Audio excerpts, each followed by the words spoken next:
Hey guys, welcome to the next tutorial of ethical hacking and penetration testing via Kali Linux, and this is for the advanced tutorial. So I've already done few tutorials related to ethical hacking and penetration testing in my previous version, that's the basics for Kali Linux. If you have not gone through that, then I would probably recommend going through that. The reason being that if you want to proceed with this course properly, then you need to know the basics for that, and you will only get that when you go ahead and do the basics for penetration testing that I have taught you before. So speaking about password cracking, including ones for Linux, Windows, WEP, WPA2, that's for wireless, and even online passwords using THC Hydra, we can now go ahead and crack any type of passwords using Kali Linux.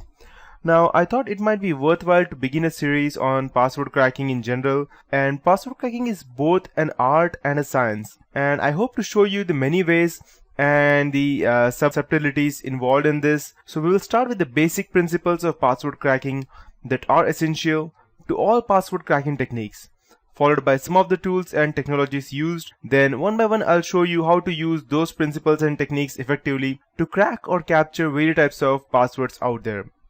So the first thing would be the importance and methods of password cracking.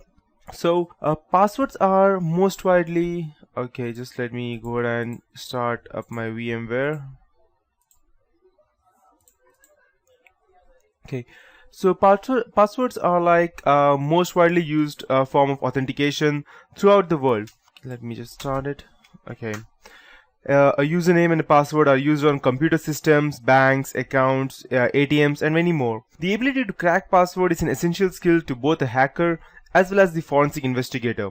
Whereas the forensic investigator needs to hack the passwords for accessing the suspect's system, hard drive, email account, etc. Although some passwords are extremely easy to crack, some may be extremely difficult as well. And in those cases, the hacker or the forensic investigator can either employ greater computing resources such as a botnet, supercomputer using the GPU or ASIC, etc., or they can look to obtain the passwords in other ways.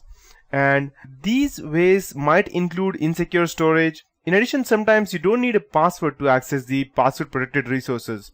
For instance, let's say for example, if you go ahead and replay a cookie, session ID, Kerberos ticket, and authenticated session, or other resources that authenticates the user after the password authentication, you can access the password protected resource without ever knowing the password.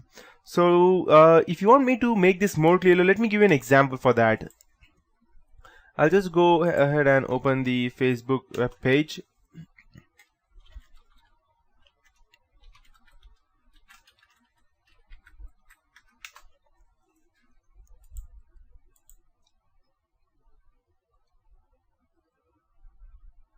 I believe this is denied.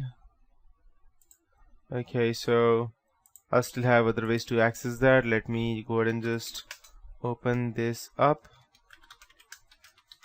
Let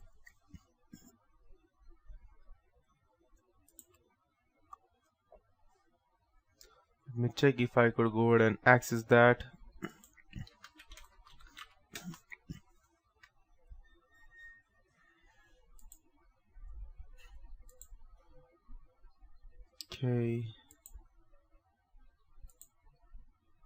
Let's check.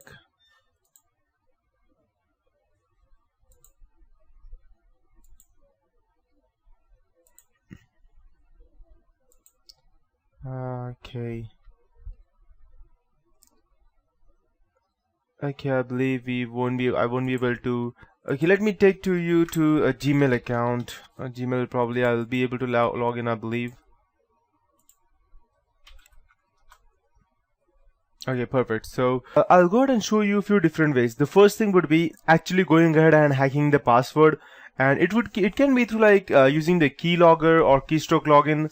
Or the second thing would be to actually go ahead and get the hash keys and convert that the MD5 or SHA5 or whichever it is the format is. Or we could actually go ahead and trick the user by using social engineering. Or there's another way of cookie hijacking or cookie stealing. And cookie stealing means that, let's say for example, if I go ahead and access my Gmail account for once, after that I don't actually log out Or let's say for example, I log out, but over here when I am logging in, it will ask me to save the password, and I will save the password. So whenever next time I'm trying to log in, it will automatically go ahead and show me the passwords.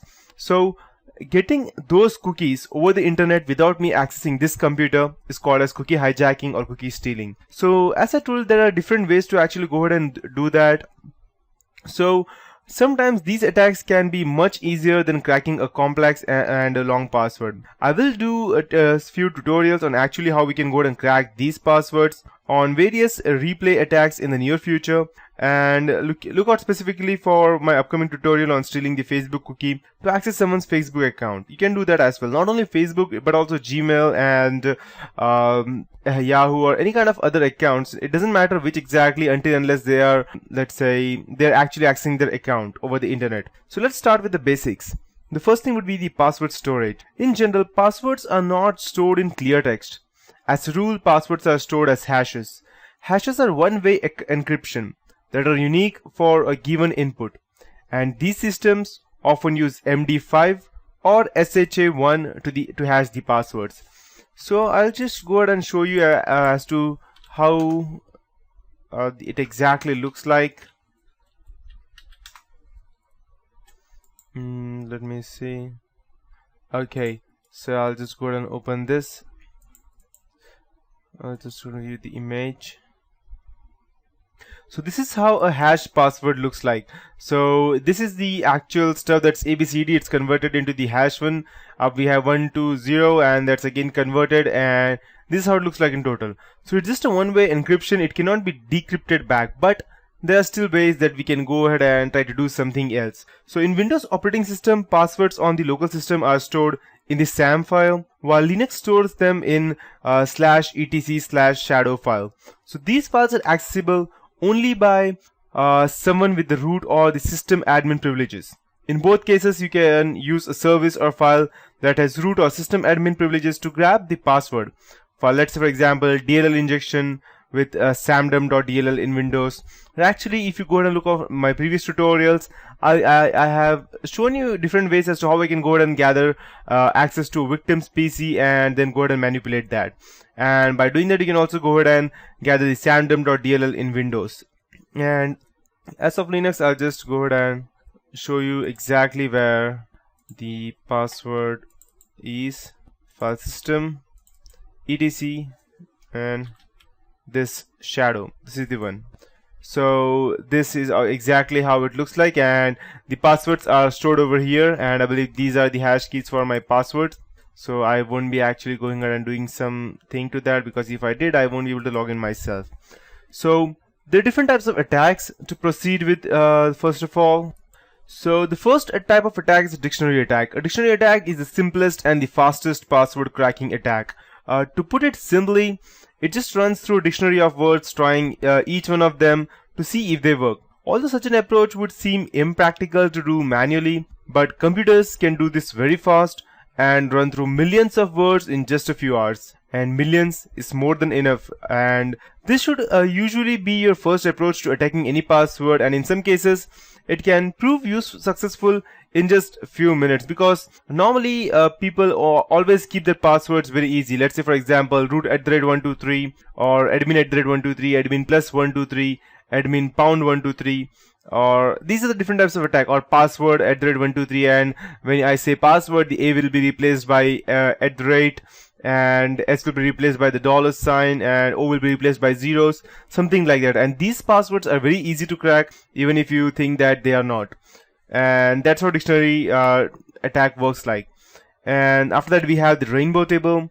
Most modern systems now store passwords in a hash. This means that even if you can get to the area or the file that stores the password, what you get is an encrypted password, as I showed you just now over there in the etc shadow file. One approach to cracking this encryption is to take the dictionary file and hash each word and compare it to the hashed password. This is very time and CPU consuming or intensive. A faster approach is to take a table with all the words in the dictionary already hashed and compare the hash from the password file to your list of hashes. If there is a match, you know the password then. And after that, we have the brute force method. Brute force method is the most time consuming approach to password cracking. It should always be your last resort. Brute force password cracking attempts. It attempts all possibilities of all the letters, numbers, special characters. This might be combined for a password and it will attempt them. As you might expect, the more computing horsepower you have, the more successful you will be with this approach. So normally people don't use this, or they rarely use this. That's what I can say. After that, we have the hybrid. A hybrid password attack is one that uses a combination of dictionary words with special characters, numbers, etc. Often these hybrid attacks use a combination of dictionary words with numbers appending and prepending them, and replacing letters with numbers and special characters. As I told you before about the password, P@$W0RD123, something like that. And that's what a hybrid attack is. And there are also commonly used passwords, so as much as we think each of us is unique, and we do show some common patterns of behavior within our species, that's humans. One of these patterns is the words we choose for passwords. There are a number of word lists that have been compiled of common password. In recent years, many systems have been cracked and passwords captured from millions of users have been destroyed and displayed to the whole public. By using these already captured passwords, you are likely to find at least a few on the network that you're trying to hack. So, and that would be it for this tutorial, guys, because that's how exactly these are the different ways as to how we can go ahead and crack these passwords. In the next tutorial, I'll be continuing with the password cracking strategy and the softwares that we would be using to actually go ahead and hack into some specific systems.